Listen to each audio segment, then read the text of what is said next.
എന്നിട്ട് പറഞ്ഞു, എന്റെ ശക്തി ബലഹീനതയിൽ തികഞ്ഞു വരുമെന്ന് നിന്നെ ഒന്ന് മനസ്സിലാക്കാൻ വേണ്ടിയിട്ടാണ്. മോളി പറഞ്ഞിട്ടുണ്ട്, ഞാൻ വെളിപ്പാടുകളുടെ ആധിക്യത്താൽ നിഗളിച്ചു പോകാതിരിക്കേണ്ടത്. അപ്പൊ ചില സന്ദർഭങ്ങളിൽ കൃപാദാനം കർത്താവ് തന്നിരിക്കുന്നുവെങ്കിലും ചില പ്രത്യേക സന്ദർഭങ്ങളിൽ കർത്താവ് ചിലപ്പോൾ സൗഖ്യമാക്കുകയുമില്ല. അതിന് ഒരു വാക്യം കൂടെ ഞാൻ തരാം. ഒത്തിരി വാക്യങ്ങളുണ്ട്. ഒരു വാക്യം, ഒരു പ്രധാനപ്പെട്ട വാക്യം ഒന്ന് വായിച്ചു. 2 Timotheos 4:7. 2 Timothy 4:20.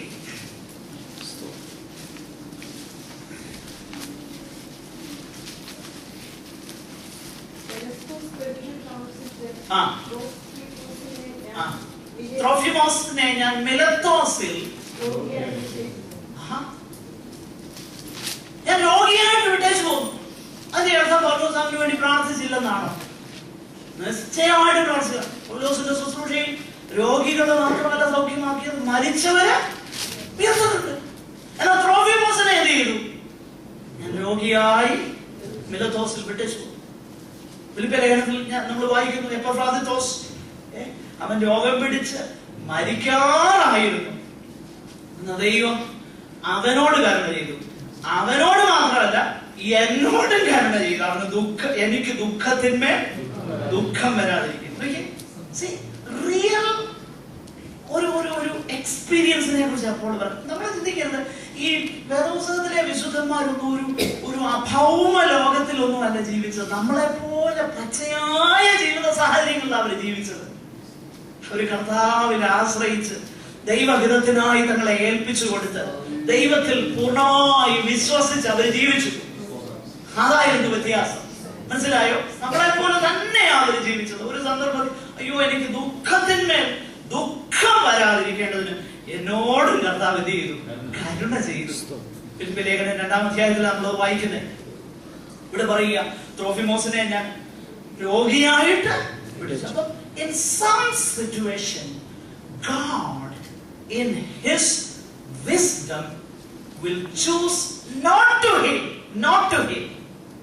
In some situation he has a purpose. Even in that he has a purpose. അതേസമയം തന്നെ ദൈവത്തിന്റെ പരിശുദ്ധാത്മാവിന്റെ ദാനമാകുന്ന രോഗശാന്തി വരം ദൈവസഭയിൽ ഉണ്ട്. ഇനി ഒരു കാര്യം കൂടെ പറഞ്ഞ് ഞാൻ അവസാനിപ്പിക്കും. ഞാൻ പറഞ്ഞല്ലോ, അപ്പൊ ഇൻ എഫക്ട് ക്രൂശ് തുടങ്ങി ആ റെസ്റ്റോറേഷൻ ആരംഭിച്ചെന്ന് വേണമെങ്കിൽ നമുക്ക് പറയാം. അപ്പൊ ക്രൂശ് മുഖാന്തരമായി ദാനം എല്ലാം കിട്ടിയേക്കുന്നു എന്ന് പറയാം. ആ അർത്ഥത്തിൽ ഞാൻ ആദ്യമേ അത് പറഞ്ഞു.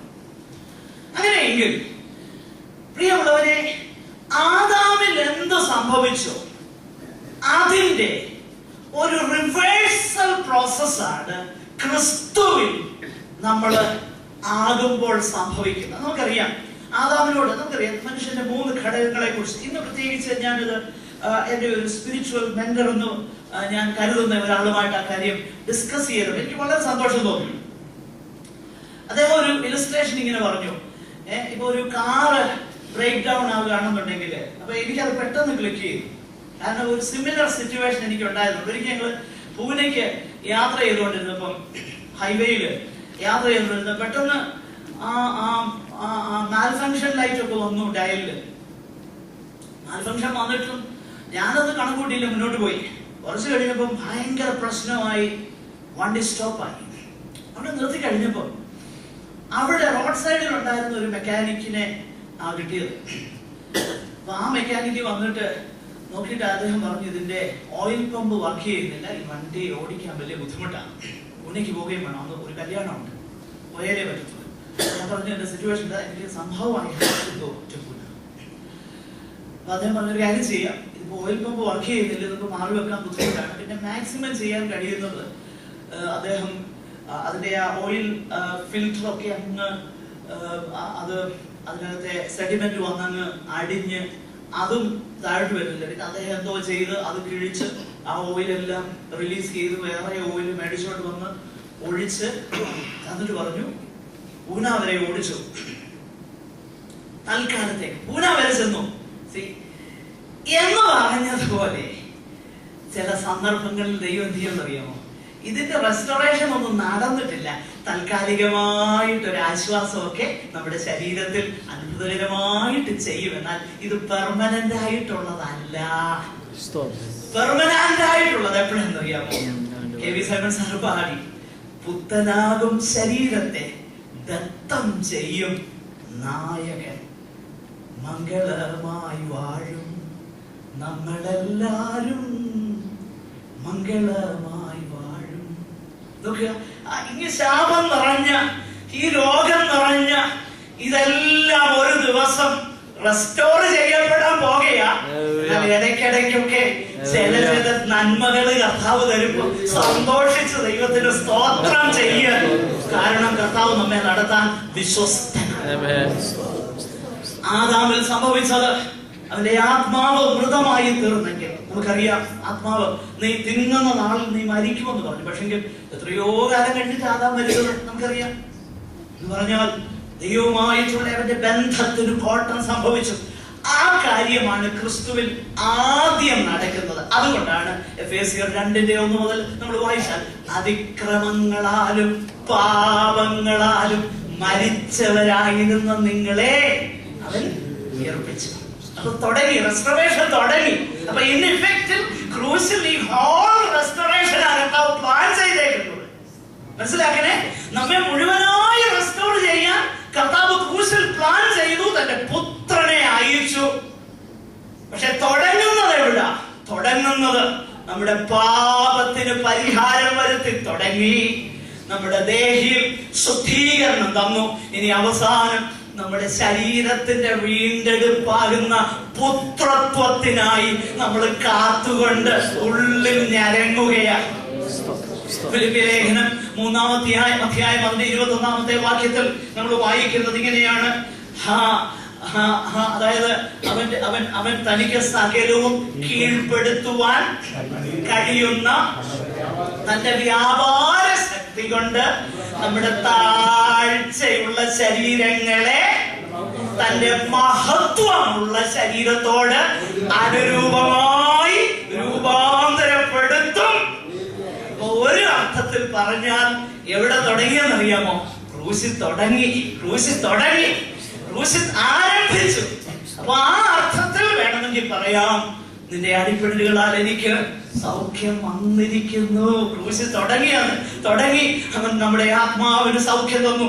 ആ പൂർണ്ണമാകുന്ന റെസ്റ്റോറേഷൻ എപ്പോ സംഭവിക്കുമെന്ന് അറിയാമോ? കർത്താവിന്റെ വരവിങ്കൽ സംഭവിക്കും.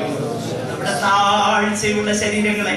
അപ്പൊ അതിന്റെ ഇടയ്ക്ക് മുമ്പേ ഞാൻ ഈ പറഞ്ഞതുപോലെ ആ കംപ്ലീറ്റ് ഓവർഹോളിന് മുൻപേ ഇടയ്ക്ക് അല്പമൊക്കെ ഓയിലൊക്കെ ഒഴിച്ച് കുറച്ചുകൂടെ ഓടിച്ചോ, കുറച്ചുകൂടെ മുൻപോട്ട് പോയിട്ട് അതാണ് രോഗസൗഖ്യം.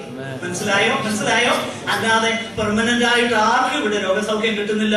രോഗസൗഖ്യം കിട്ടിയവരും എന്ത് ചെയ്യുന്നു? പിന്നെയും മരിക്കുന്നു. അപ്പോൾ രോഗസൗഖ്യമുണ്ട്, ദൈവം അത് ചെയ്യും. കാരണം അത് ദൈവസഭയിലുള്ള കൃപാദാനമാണ്. എന്നാൽ ക്രൂശിനെ വില കുറയ്ക്കരുത്. അതാ എന്റെ മെസ്സേജ്. ക്രൂശിന്റെ വില കുറയ്ക്കരുത്.